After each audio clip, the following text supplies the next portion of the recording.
Hi friends, welcome to our channel engineer Maligai. இன்றைக்கி நம்ம engineer மளிகையில் எதை பற்றி வீடியோ பார்க்க போகிறோம்னா, எங்கள் ஹோட்டலில் நாங்கள் எப்படி மீன் குழம்பு செஞ்சோம் அப்படிங்கிறத உங்களுக்கு அப்படியே கற்றுத்தர போகிறேன். புதுசாக பார்க்க ஃப்ரெண்ட்ஸ் நம்ம சேனலை சப்ஸ்கிரைப் பண்ணிட்டு பாருங்கள். நம்ம சேனலில் மளிகை கடை, ஹோட்டல், ஜூஸ் அண்ட் நிறைய லோ இன்வெஸ்ட்மெண்ட் பிஸ்னஸ் ஐடியாஸ் இருக்கும். ஃப்ரெண்ட்ஸ், லாக்டவுனில் நாங்கள் ஹோட்டல் நடத்தினோம். பழைய சப்ஸ்கிரைப் எல்லாத்துக்கும் தெரிஞ்சிருக்கும். அதோட ரெசிபிஸ் எல்லாம் பிளேலிஸ்ட்டில் இருக்குது, பார்த்துக்காங்க. இன்றைக்கி நம்ம ஹோட்டல் மீன் குழம்பு செய்கிறது எப்படி அப்படின்னு சொல்லி தர போகிறேன். உங்கள் வீட்டுக்கும் கண்டிப்பாக ட்ரை பண்ணுங்கள். டேஸ்ட் அட்டகாசமாக இருக்கும். ஃப்ரெண்ட்ஸ், வீடியோவை எந்த இடத்துலையும் ஸ்கிப் பண்ணாதுங்க. ஹோட்டல் மீன் குழம்பு எப்படி வாசனை ஹோட்டலில் தாண்டி கொண்டு வர்றது, என்னென்ன டைமில் என்னென்ன செய்யணும் அப்படிங்கிறத சூப்பராக சொல்லி தரேன். கரெக்டாக பாருங்கள். ஃப்ரெண்ட்ஸ், ஒரு 350-400 கிராம் சைஸில் ஒரு தேங்காய், மீடியம் சைஸ் தேங்காய் ஒன்று எடுத்துக்காங்க. இப்போ இந்த தேங்காய் நம்ம உடச்சி எடுத்துக்கிடலாம். இப்போ நம்ம தேங்காய் உடச்சி பருப்பை தனியாக எடுத்துட்டோம். இப்போ நம்ம என்ன செய்ய போகிறோம் அப்படின்னா, கரெக்டாக 1 டீஸ்பூன் கடுகு இதில் அப்படியே சேர்க்க போகிறோம். 1 டீஸ்பூன் கடுகு சேர்த்துட்டு வத்தல், காஞ்ச மிளகா வந்து ஒரு 3-4 உங்களுக்கு தேவையான மாதிரி சேர்த்துக்காங்க. நான் ஒரு 3 வத்தல் சேர்த்துருக்கேன்.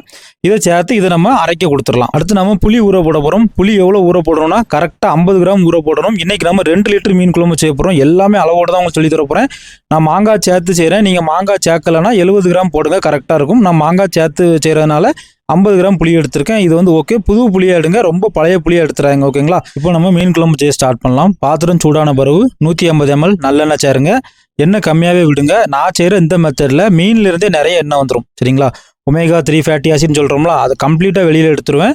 அதனால் 150 ml நல்லெண்ணெய் போதும். நல்லெண்ணெய் சேர்த்த பிறகு கொஞ்சமாக கடுகு, வெந்தயம் இது ரெண்டையும் போட்டு எண்ணெயில் பொரிய விடுங்க.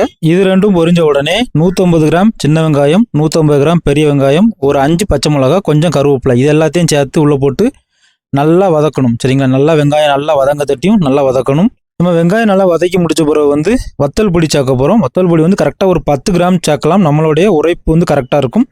உங்களுக்கு எக்ஸ்ட்ரா வேணும்னா எக்ஸ்ட்ரா கூட போட்டுக்க. இந்த டைம் போடுறதுனால என்ன ஆகும்னா, நல்லா மீன் குழம்பு வந்து நல்லா கலர்ஃபுல்லாக இருக்கும். சரிங்களா? சூப்பராக இருக்கும் பார்க்குறதுக்கு. அதனால் இந்த டைம் போட்டு நல்லா நம்ம அந்த வெங்காயம் கூட சேர்த்து நல்லா கிண்டி எடுத்துடலாம். அடுத்து நம்ம தக்காளி பழம் சேர்க்க போகிறோம். தக்காளி எவ்வளோ சேர்க்கணும் அப்படின்னா, கரெக்டாக ஒரு 350 கிராம் தக்காளி நல்லா பழுத்த தக்காளியாக வெட்டி எடுத்துக்காங்க. இதை நம்ம அப்படியே இதில் சேர்த்து நல்லா வதக்கலாம். தக்காளி வந்து உங்களுக்கு பிரியாணிக்கு வதங்குற அளவு வதக்கணும்னு தேவை கிடையாது. இது வந்து மீன் குழம்பு நீங்கள் குழம்போடு சேர்த்து சாப்பிட்ற அளவுக்கு பக்குவம் வந்துடும். ஓகேங்களா? அடுத்து நம்ம மீன் குழம்புக்கு தேவையான மசாலா எடுக்கலாம். 1/4 டீஸ்பூன் மஞ்சள் பொடி. அடுத்து மல்லிப்பொடி வந்து கரெக்டாக 20 கிராம் அளந்து எடுத்து வச்சுருக்கேன். 20 கிராம் மல்லிப்பொடி. அடுத்து நம்ம மீன் குழம்பு மசாலா சேர்க்க போகிறோம். மீன் குழம்பு மசாலா எவ்வளோ சேர்க்கணும்னா, கரெக்டாக 50 கிராம் மீன் குழம்பு மசாலா கரெக்டாக 50 கிராம் அப்படியே ஃபுல் பேக்கெட்டையும் தட்டிடுங்க. கரெக்டாக இருக்கும். அடுத்து நம்ம ஃபஸ்ட்டே தேங்காய் அரைக்கி எடுத்து கொடுத்தோம்னா, அந்த தேங்காய் அரைச்சாச்சு. அந்த தேங்காவை அப்படியே உள்ளே சேர்த்துடலாம். அடுத்து வந்து புளியை வந்து ஃபஸ்ட்டே அளவு தண்ணியில் எடுத்து வச்சோம்னா புளியை கரைச்சி ஊற்றலாம். இது எல்லாமே அப்படியே டேரெக்டாக கூட போடலாம். உங்களுக்கு குழப்பம் வரக்கூடாதுங்கிறதுக்காக ஒரு பவுல் எடுத்து எல்லாம் பண்ணுறேன். புளியை வந்து கண்டிப்பாக 2 தண்ணியில் அலசுங்க. இப்போ நம்ம ஃபஸ்ட்டு ஒரு தண்ணியில் அலசிட்டோம். அடுத்தாலையும் அதே அளவு தண்ணியிலேருந்து தான் எடுத்து புளியை அலசி சேர்க்குறேன். அப்படிங்கும்போது புளியோட புளிப்புமே இங்கே வந்துடும். ஒரே டைம் அலசி ஊற்றாங்க, 2 டைம் கண்டிப்பாக அலசி ஊற்றுங்க. இப்போ நம்ம வந்து புளியை வந்து 2 டைம் அலசி ஊற்றியாச்சு. அடுத்து வந்து நம்ம தேங்காய் அரைச்சி ஊற்றுறோம்ல ஜக்கு, இதுலேயும் அந்த அளவு தண்ணியே தான் சேர்த்து அதை வந்து அப்படியே அலசி அதுக்குள்ளே சேர்க்குறேன். அப்படி இப்போ நம்ம எல்லா மசாலாவையும் மொத்தமாக கரைச்சி எடுத்தாச்சு. புளி தண்ணி, தேங்காய், அப்புறம் மஞ்சள் பொடி, மல்லிப்பொடி, மீன் மசாலா எல்லாத்தையுமே மொத்தமாக சேர்த்தாச்சு. இவ்வளோதான மசாலா. தண்ணி மட்டும் கொஞ்சமாக எடுத்து வச்சுருக்கேன். கடைசியில் அந்த கன்சிஸ்டன்சியை பார்த்து ஊற்றிக்கிடலாம்.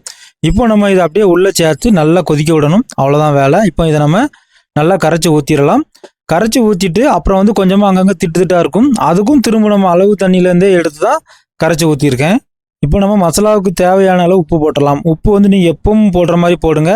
ஒரு 30 கிராம் உப்பு வந்து இந்த மீன் குழம்புக்கு கரெக்டாக இருக்கும். இப்போ நம்ம உப்பு போட்டுட்டோம். இப்போ நல்லா உப்பு கரைச்சிட்டு நல்லா கொதிக்க விடணும்.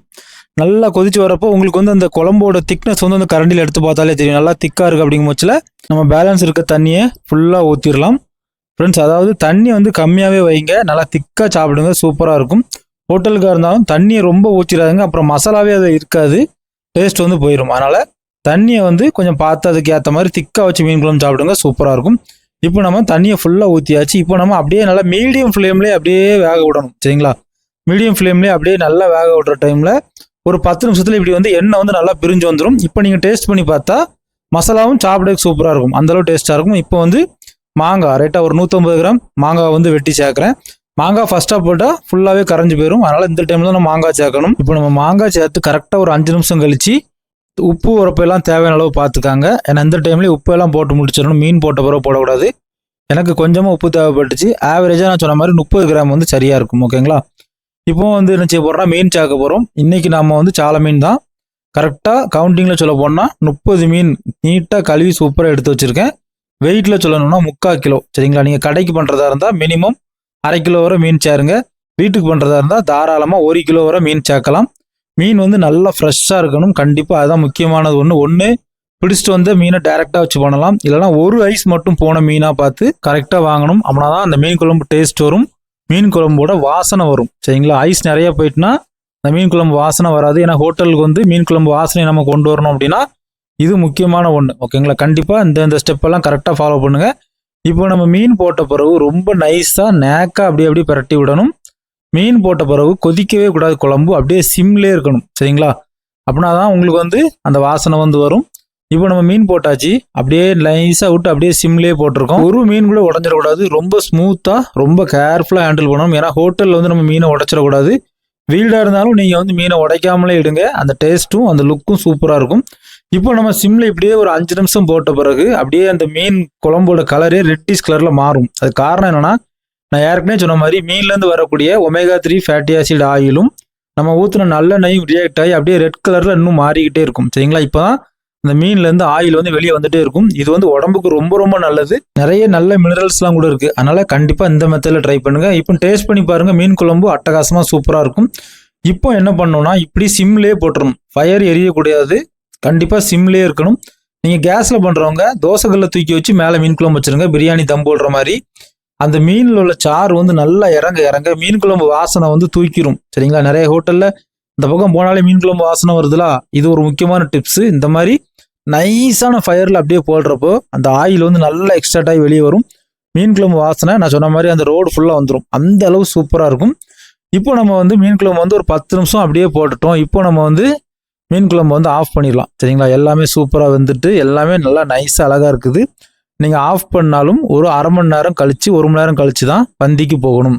ஹோட்டலாக இருந்தால் அதுதான் ப்ரொசீஜரு. இன்னும் இந்த மீன் குழம்புல அந்த ஆயில் வெளியே வந்துட்டே இருக்கும். மீன் குழம்பே ரெட்டாக மாறிடும். அந்த அளவு சூப்பராக மீன்லேருந்து ஆயில் வெளியே வந்துகிட்டே இருக்கும்.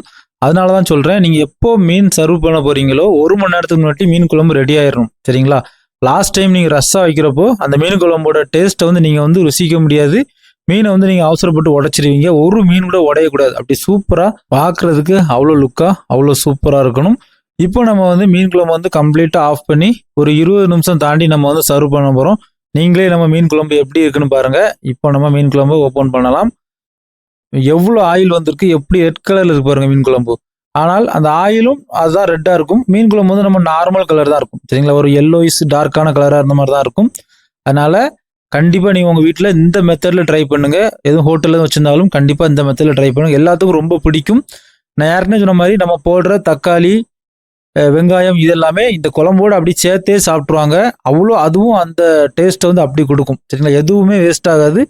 கண்டிப்பாக இந்த மெத்தடில் உங்கள் வீட்டில் ட்ரை பண்ணுங்கள். நீங்கள் ஒரு ஹோட்டல் வச்சுருக்கீங்கன்னா கண்டிப்பாக ட்ரை பண்ணுங்கள். ஃப்ரெண்ட்ஸ் அண்ட் ஃபேமிலிக்கு ஷேர் பண்ணுங்கள். உண்மையாகவே இந்த மாதிரி சீக்கிரட்டை யாருமே உங்களுக்கு கற்றுக் கொடுக்க மாட்டாங்க. நான் கற்றுக் கொடுத்துருக்கேன். ஃப்ரெண்ட்ஸ் அண்ட் ஃபேமிலிக்கு ஷேர் பண்ணுங்கள். யூஸ் பண்ணுறவங்க யூஸ் பண்ணிக்கிட்டு. ஓகே ஃப்ரெண்ட்ஸ், உங்களுக்கு இந்த வீடியோ ரொம்ப யூஸ்ஃபுல்லாக இருந்திருக்கும்னு நான் நினைக்கிறேன். இதே மாதிரி எங்கள் ஹோட்டலில் செஞ்ச ரெசிபிஸ் நிறைய கற்றுக் கொடுத்துருக்கேன். பிளேலிஸ்ட்டில் இருக்குது பாருங்கள். எதுவும் டவுட்னா கமெண்ட் பண்ணுங்கள். கண்டிப்பாக நான் உங்களுக்கு ஆன்சர் பண்ணுவேன். தேங்க்யூ ஃபார் வாட்சிங் இன்ஜினியர் மளிகை. மீண்டும் ஒரு தொழில் மற்றும் ஒரு பயனுள்ள வீடியோவில் சந்திக்கலாம்.